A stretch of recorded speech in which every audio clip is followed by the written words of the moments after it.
Good morning. My name is Troy Vanderbeek, and I'm a member of the Senior Youth. Today is a special Sunday at UUMAN, as we will be presenting our annual youth service. UUMAN is a liberal religious church that is a member of the Unitarian Universalist Association. Whoever you are, wherever you are from, whoever you love, and wherever you are on your spiritual journey, you are welcome here. There's a lot going on in UUMAN. Please go to our website, UUMAN.org, and take a look at all of our activities. Now, I invite you to take a deep breath and center yourself for service. We light this chalice because we're Unitarian Universalists, and that's what we do.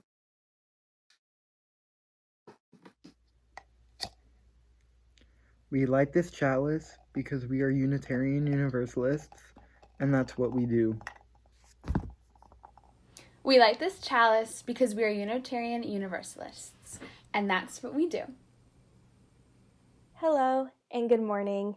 One of the main subjects taught through our Senior Sunday youth class is how having personal boundaries are important.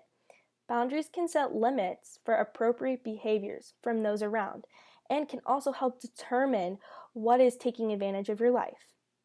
Weak boundaries, so to say, can cause you to feel a disadvantage and can cause you to be taken for granted. This is why having a healthy, self-respected boundary can show that you can be treated well. In some cases, boundaries can also help with protection of others. Boundaries can help with exploitative relationships and help with avoidance of getting a bit close to people who don't have your interest in mind. To have a good boundary is also to remember the importance of saying the word no. Having a healthy boundary requires making sure that you're not overstepping on other people's boundaries. To set your own healthy boundary, you need to value your own opinion and not to compromise your values for other people. Remember to always trust yourself and believe in yourself. Lastly, always remember that you have a right to have a own boundary. Boundaries are to help you see clear and deceive limits that others can respect.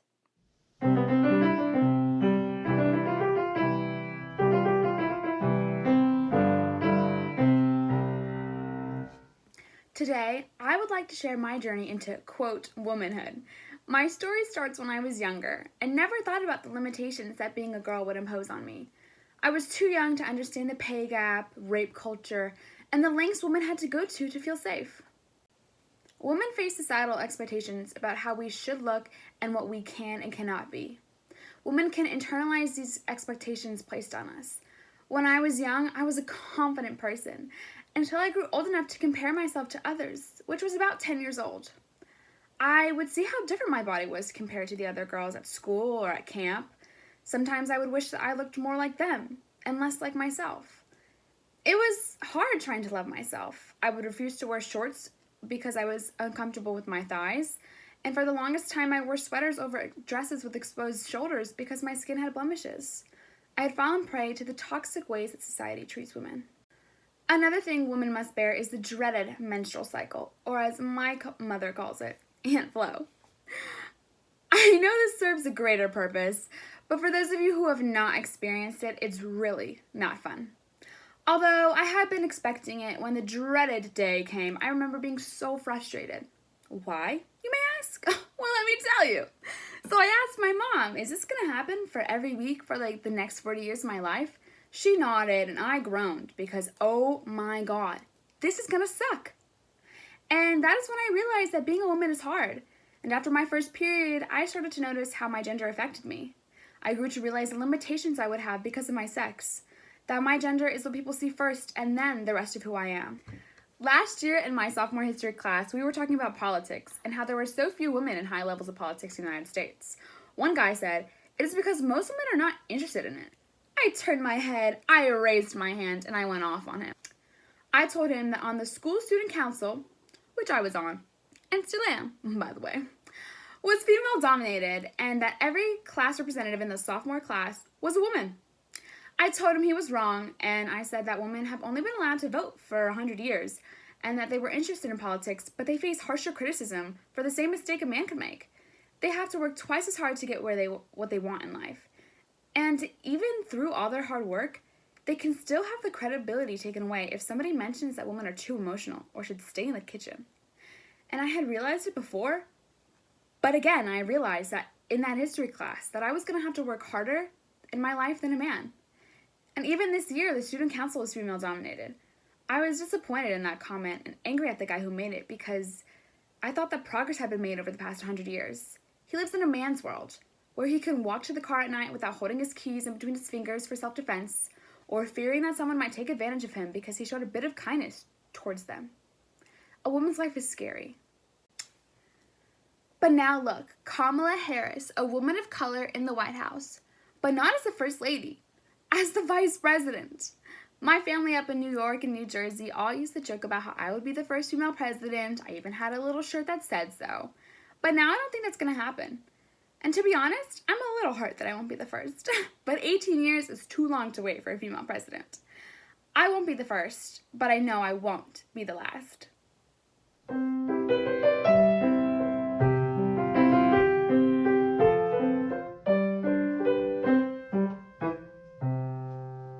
Now is the time in the service where we share with each other our joys in order to multiply their blessings, as well as sorrows to divide the weight of the burden among us.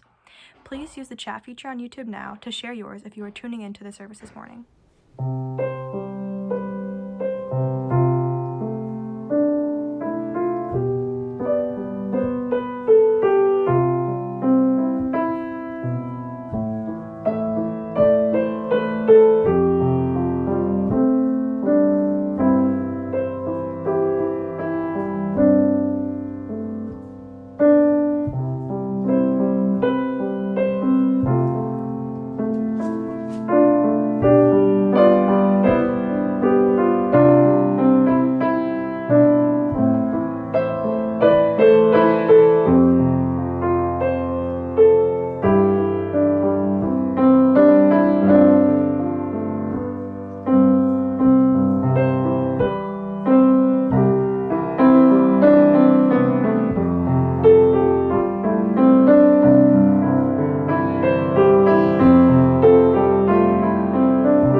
Hello, my name is Joss Huffnagel, as some of you already know. I've been going to UUMAN since I was very small, long as I can remember, and spoken here a couple times before, though this time is going to be a little lighter on the jokes, as it's a more pressing topic to me. I'm here to talk about pandemic isolation, which I'm sure all of you lovely people consider very fun and enjoyable. That was a joke, probably going to be the only one. I personally have experienced a little bit too much of the social distancing to go along with my physical distancing, if that makes any sense. I'm trying to say that I've been so concerned about the safety of myself and those around me and the effect my actions could have on them that I've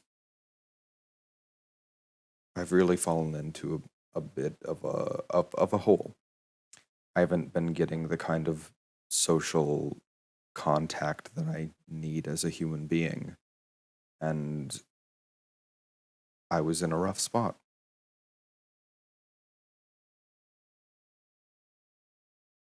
So I did what I always do when a problem seems like it's not something that I can tackle by myself. I got help. Because there is absolutely no shame in struggling in the midst of a global pandemic. But it's still hard to ask for help.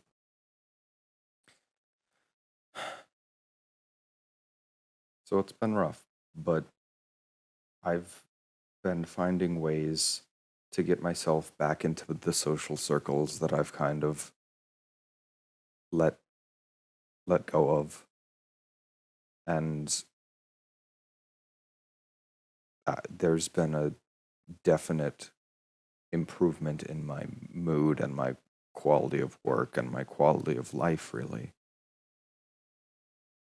Because that kind of social contact is vital. It's something that I needed more than I really understood before all this went down.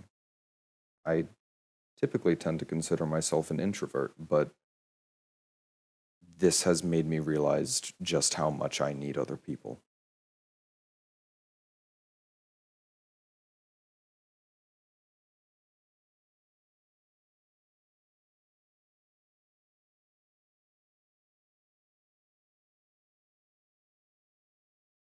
So if you're struggling, because I personally think everyone's struggling a little bit with this. I'd like to be your help if I could. Make sure you reach out to some of those friends that maybe you haven't been talking to a lot. Not just for their sake, but for yours. Make sure you get that hug from someone that you're close to, because it does matter, not just for them, but for you. And that's not selfish. It's not something to be ashamed of. It's something that's good for everyone involved. So take care of yourselves, and you'll be able to better take care of those around you. Thank you.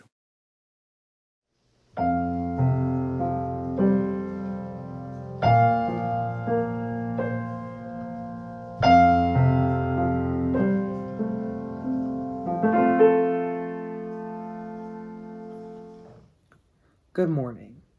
This past year has taken a large toll on each and everyone's lives. Nobody has not been affected by this horrific pandemic. The largest thing I have learned about this period has been the importance of community in this time of need.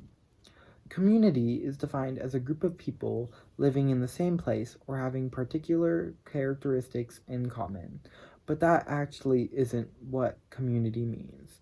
Community is a sense, a feeling of safety, kindness, and warmth. Within this pandemic, we lost what our community was, whether it was here at UUMAN with your extended family, your school, or wherever you felt at home. We all felt the effects of this pandemic. When we went into quarantine originally, My family and I came together as all my siblings are in college, and we stayed together up until the end of summer when they all went back to college. I also stayed in contact with my friends using social media and FaceTiming each other. I've also been very happy connecting with the senior youth in our weekly Zoom calls. Those small things have helped me keep my sanity through these trying times. I was very thankful to be allowed the chance to go back to school this past August, where I was finally able to be allowed to be with my friends. Our school did end up closing a couple times because they got too many cases to stay open. Online learning was some of the most annoying thing I've ever had to do in high school so far. There was no motivation to do work, and all I wanted to do was sleep. And in January, I actually did test positive. I quarantined at my house with my family, who also as well tested positive, for 2 weeks. For the first couple of days, I had no motivation or energy to do anything, including schoolwork, along with a headache, fever, sore throat, and other symptoms. I am very happy to say that I am now healthy and was not affected as harshly as others. Overall, we need to stay in contact with our loved ones and see how they're doing in these harsh times. Community is needed to stay happy and healthy through this pandemic, and if we work together, we can get through this. Everything the church has and does is made possible by the time, talent, and treasures of the members and friends of UUMAN. This morning's offering will now be received using the Givelify app.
name is Lucia Brawley, and I'm a senior youth as well as a high school senior.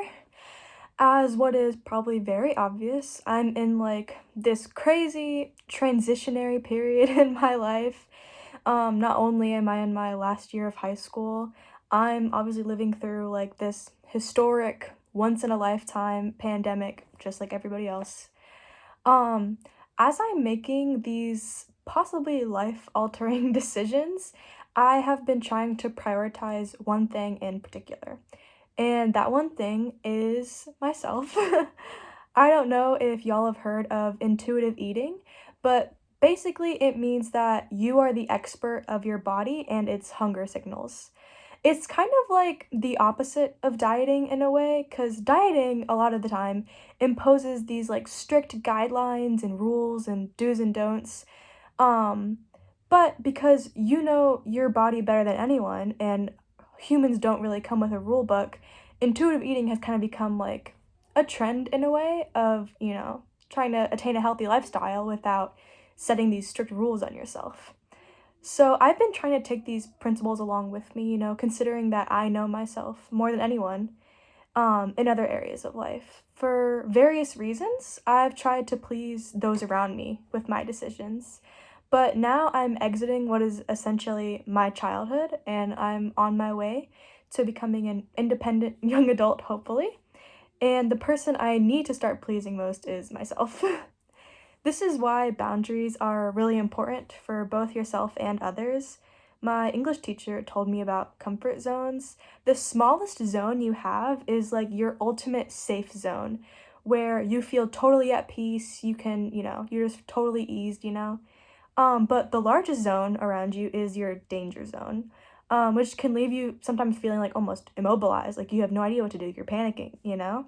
And in between those zones, I found is where you find change and learning, understanding, growth, all these like kind of good things, especially when you're like transitioning in your life. So as we're, suffering in a way or living, surviving through this pandemic, and as I'm making these big decisions for my life, I hope that we can all find courage to respect our own personal boundaries and valuing ourselves as a priority, but also challenging ourselves to grow as people, as individuals, as communities, and move these boundaries back, inch by inch so we can reach our full potential.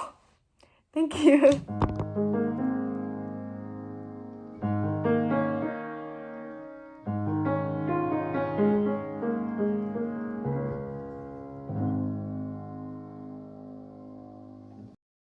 We extinguish this chalice, but let its light burn bright in our lives until we meet again. We extinguish this chalice, but let its light burn bright in our lives until we meet again. We extinguish this chalice, but let its light burn bright in our lives until we meet again. Our time together today is over, but our service to each other, our church, and our community is just beginning. The service has ended. Go in peace.